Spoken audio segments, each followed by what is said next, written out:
Hello दोस्तों। आज बुलबुल बात करेगी प्यार के बारे में। वो कहते हैं ना, लड़की का चक्कर बाबू भैया, लड़की का चक्कर। तो कुछ ऐसा ही हाल हमारी मूवी के हीरो का भी हो गया। तो कहानी शुरू होती है एक स्टेशन से, जहाँ लड़का और लड़की दोनों ही मेट्रो का वेट कर रहे होते हैं और वहाँ हवा काफी तेज चल रही होती है।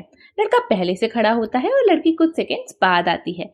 दोनों के हाथों में कुछ पेपर्स होते हैं कि तभी इतने जोर की हवा का झोंका आता है कि लड़के के हाथ से एक पेपर उड़कर लड़की के फेस पे चिपक जाता है। और अब वो पेपर लड़का उसके फेस से हटाता है तो लड़की के लिप्स उस पेपर पे छप जाते हैं, because she had lipstick on her lips. लड़के वो छपे हुए लिप्स देखकर हंसने लग जाता है और जैसे ही वो लड़की से बात करने के लिए नजरें ऊपर उठाता है, इतने में लड़की अपनी मेट्रो में जाके बैठ जाती है और कहानी में यहाँ एक ब्रेक लग जाता है। सो नेक्स्ट डे रोज का रूटीन फॉलो करते हुए लड़का पहुंचता है अपने office and it seems like he hated his job कि तभी उसकी नजर उसके सामने वाली बिल्डिंग में जाती है, जहां वही लड़की बैठी होती है जिससे उसका आमना सामना एक दिन पहले हुआ था।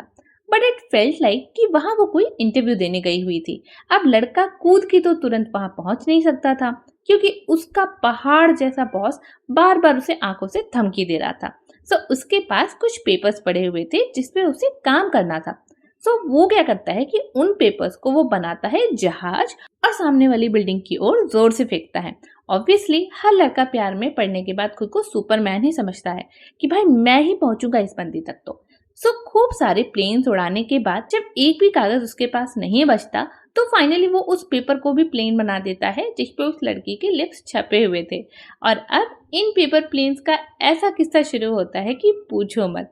और यहाँ वही वाली बात देखने मिलती है कि अगर तुम किसी चीज को पूरे दिल से चाहो तो पूरी कायनात उसे तुमसे मिलाने में लग जाती है। And at the end of the short movie finally ये दोनों आपस में मिल ही जाते हैं। इसी तरह इस क्यूट सी लव स्टोरी का एक नया किस्सा शुरू होता है। वैसे मैं तो रिकमेंड करूंगी कि आप एक बार इस मूवी को जरूर देखना, क्योंकि तब आप इस कहानी को ज्यादा अच्छे से एंजॉय कर पाओगे। और अगर आप चाहते हो कि मैं ऐसी किसी और मूवी के बारे में भी बात करूं तो let me know in the comment section. तो चलिए, बुलबुल लौटेगी फिर एक नई कहानी के साथ अगले फ्राइडे को शाम 7:30 बजे। Thank you.